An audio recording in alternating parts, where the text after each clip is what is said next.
Chances are, if you've spent some time in Oklahoma, you've probably seen his work. He did the paintings of the Native American ballerinas in the state capitol rotunda. He's responsible for the bronze statue that stands outside of the Oklahoma City Civic Center, the large murals inside Quartz Mountain Lodge, and OU's Donald W. Reynolds Performance Hall. His work is even featured on Oklahoma's Centennial Stamp. Mike Larsen has had work commissioned all throughout the state and the country at large, but I had a chance to speak with the Chickasaw artist at his studio located in the quaint countryside of small-town Perkins, Oklahoma. I always had an interest drawing as a kid and going into high school, and when I went into college I needed a major and nothing came to my mind, so I majored in art. Lucky for me. I'm a figurative painter, a people painter, and you can see that in some of the paintings that are here. I find the emotion that I'm after in painting in the people. Most of the subject matter subjects of my paintings have to do with Native Americans. I'm doing this book. It's a second series of paintings on the living Chickasaw elders, 48 paintings. And since we started this 3 years ago, several of those people have died, passed on.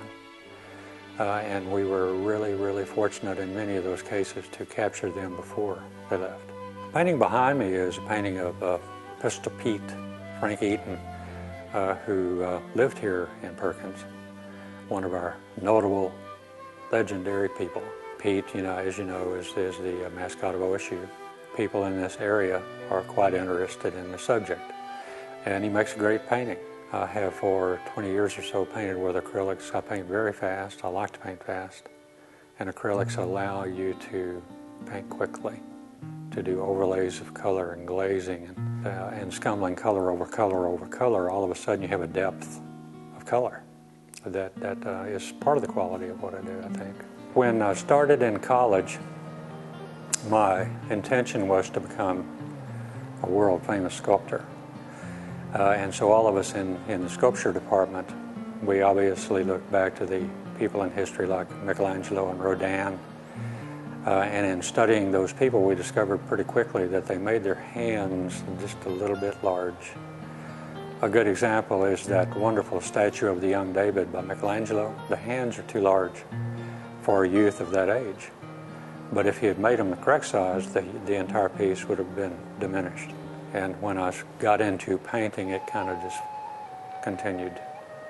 I like the idea of hands that are just a little bit too large. They add a great deal of dimension to a painting.